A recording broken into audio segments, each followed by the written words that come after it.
Hello everyone, welcome to our Ayush class number 5। आज हमारा topic है मॉड्यूल 4 अंडरस्टैंडिंग योर रिस्पॉन्सिबिलिटीज, जिम्मेदारियों को समझना। इसके अंदर हम बेसिकली कानून के बारे में पढ़ते हैं। 3 तरह के की लर्निंग पॉइंट्स हैं। What does the law require you to do, कानून क्या कहता है, क्या करना है आपने। How does the law work, कानून कैसे काम करता है। What are the key parts of a health and safety management system, health and safety management system के की पॉइंट्स क्या हैं। इस मॉड्यूल को इंतहाई आसान अल्फाज में समझाने की पूरी कोशिश करूंगा। सबसे पहला है what does the law require you to do, कानून क्या कहता है, आपने क्या करना है। अब वो आपको बताता है as a manager you know you have health and safety responsibilities but what is there to guide you, कि एज अ मैनेजर आप जानते हैं आप हेल्थ एंड सेफ्टी के जिम्मेदार हैं, सारी जिम्मेदारियां आप पर हैं, लेकिन आपको कौन गाइड करेगा।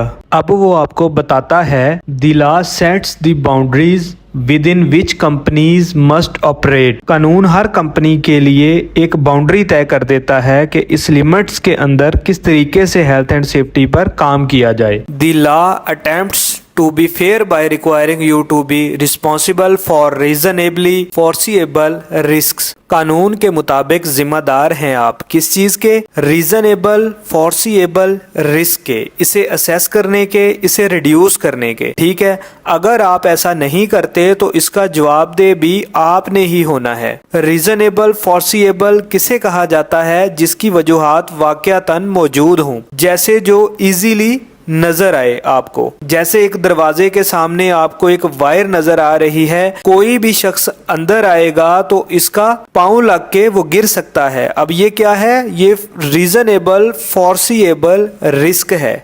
तो अकॉर्डिंग टू द लॉ, यहाँ फिर वो कानून की बात कर रहा है। Employers are not responsible for issues they can successfully argue as not reasonably foreseeable, कानून के मुताबिक अगर एक हादसा हो जाए जिसकी वजूहात मौजूद ना हो या वो रीजनेबली फोर्सिएबल रिस्क ना हो, तो उसका जिम्मेदार एक एम्प्लॉयर नहीं होता। ठीक है, there are 3 simple test to determine whether a risk is reasonably foreseeable. 3 तरह के टेस्ट हैं कि ये रीजनेबल फोर्सिएबल रिस्क है कि नहीं, इसको जांचने के लिए। कितनी तरह के टेस्ट हैं, 3 तरह के टेस्ट हैं। सबसे पहले है कॉमन नॉलेज। कॉमन नॉलेज होनी चाहिए बंदे में। एक सीढ़ी है जो कि टूट फूट का शिकार है, तो ये कॉमन नॉलेज है, गिरेगा जो भी उसके ऊपर चढ़ेगा। इसी तरह इंडस्ट्री नॉलेज, इंडस्ट्री नॉलेज होनी चाहिए। इंडस्ट्री के अंदर केमिकल या ऑयल एंड गैस के अंदर क्या खतरात हो सकते हैं, इंडस्ट्री में जो मशीनें हैं इन मशीनों के क्या खतरात हो सकते हैं, ये आपको पता होना चाहिए। ठीक है, तभी आपको रीजनेबल फोर्सिएबल रिस्क जो रिस्क है इनको आइडेंटिफाई कर सकेंगे। तीसरे नंबर पर है एक्सपर्ट नॉलेज। एक्सपर्ट नॉलेज में अगर कोई केमिकल्स के तजर्बे कर रहा है, एक्सपेरिमेंट कर रहा है, अब वो बार बार एक्सपेरिमेंट कर रहा है, तो इसे अंदाजा हो जाएगा इसके अंदर क्या क्या मौजूद, मुझे इससे क्या खतरात हो सकते हैं।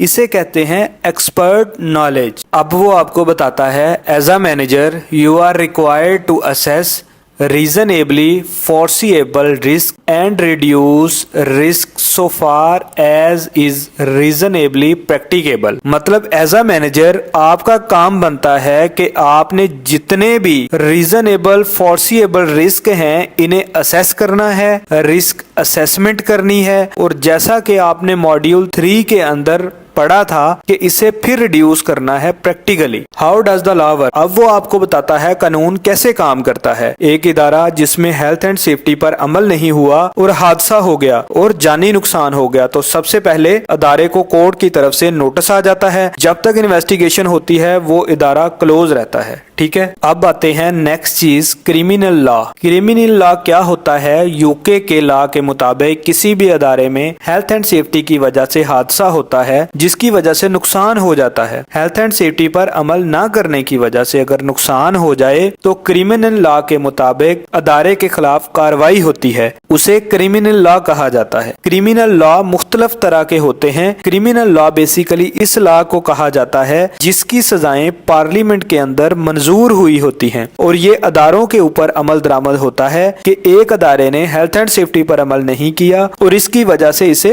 नुकसान हुआ। यहाँ कुछ कानून के नाम बता रहे हैं। सबसे पहले हमारा जो कानून है वो यूके पार्लियामेंट के अंदर पास हुआ है, वो है health and safety at work act 1974 हासा। इसी तरह वक्त के साथ साथ इसमें मजीद बेहतरी, मजीद कवानीन भी लाए गए। The management of health and safety at work regulations 1999, उसके बाद the work place health safety and welfare regulations 1992, फिर इसी तरह आगे मजीद कवानीन इसमें शामिल होते गए। These states are put in place by Parliament in an attempt to stop accidents and injury before they happen। अब वो कहता है कि स्टेट या पार्लियामेंट ने ये कानून साजी जो की है वो इसलिए की है एक हादसा होने से पहले ही हादसात को रोका जा सके, एक इंजरी होने से पहले, जानी नुकसानात से पहले ही हादसात को रोकने के लिए कानून साजी की गई है। In criminal law the state must prove its case beyond reasonable doubt. State must prove करता है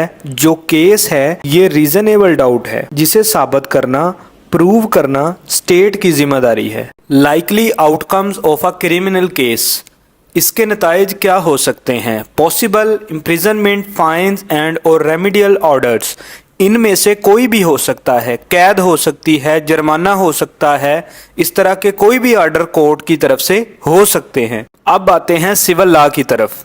सिविल लॉ क्या है? अब एक एम्प्लॉय कहता है मेरा जो नुकसान हुआ, मैं जिंदगी भर के लिए माजूर हुआ, तो मेरी जिम्मेदारी, मेरा ख्याल रखना एक अदारे की जिम्मेदारी थी और इस अदारे ने ख्याल नहीं रखा, गफलत की वजह से मेरे साथ ये हुआ। वो अब केस करेगा अदारे के ऊपर या किसी दूसरे एम्प्लॉय पर करता है कि इसकी गलती की वजह से हुआ, तो वो केस चलता है सिविल लॉ के अंदर। People injured by the negligence of others or a breach of statutory duty can seek compensation for harm। अब वो आपको बताता है लोग जो इंजर्ड हुए, इसके अंदर देखा जाता है कि क्या जिम्मेदारी का एहसास नहीं किया गया और वहां जिनकी ड्यूटी थी केयर करने की, इन्होंने केयर नहीं की और इस वजह से उसके नुकसान का कंपनसेशन उसको दिया जाए। To be successful the claimant must show that defendant और the claimant a duty of care. इसमें वो साबित करता है, दिखाता है ड्यूटी ऑफ केयर है इसके ऊपर, या वो साबित करता है जो मेरा ख्याल रखना था वो इस एम्प्लॉयर की जिम्मेदारी थी, दूसरे शख्स की या अदारे की। The duty of care was breached, जिम्मेदारी का जो ख्याल रखना था इसे तोड़ा गया। The injury was cause by the breach of the duty of care, के जो मुझे इंजरी हुई वो देखभाल रखने की जिम्मेदारी इस एम्प्लॉयर की और इस अदारे की थी, जिसकी वजह से कानून के मुताबिक इन्होंने कानून शिकनी की है। If the employee played a part in the injury the claim may be reduced due to contributory negligence. अगर ये पता चलता है कि एम्प्लॉय खुद भी जिम्मेदार है तो कंट्रीब्यूटरी नेग्लिजेंस हो जाता है। लेकिन however if other employees cause the injury the employer may still be ultimately responsible due to vicarious liability। अगर दूसरा एम्प्लॉय रिस्पॉन्सिबल है या इदारा रिस्पॉन्सिबल है तो वो इस चीज के जिम्मेदार होते हैं। In civil law the claimant must prove its case on the balance of probabilities. Claimant ये चीज प्रूव करता है क्या क्या मुमकिनात थे, बराबरी की सतह पर देखा जाता है। हमारा आयोश का मॉड्यूल नंबर 4 ट्रेनिंग पार्ट 1 था, तो नेक्स्ट हम जो है मॉड्यूल नंबर 4 के ट्रेनिंग पार्ट नंबर 2 को देखेंगे।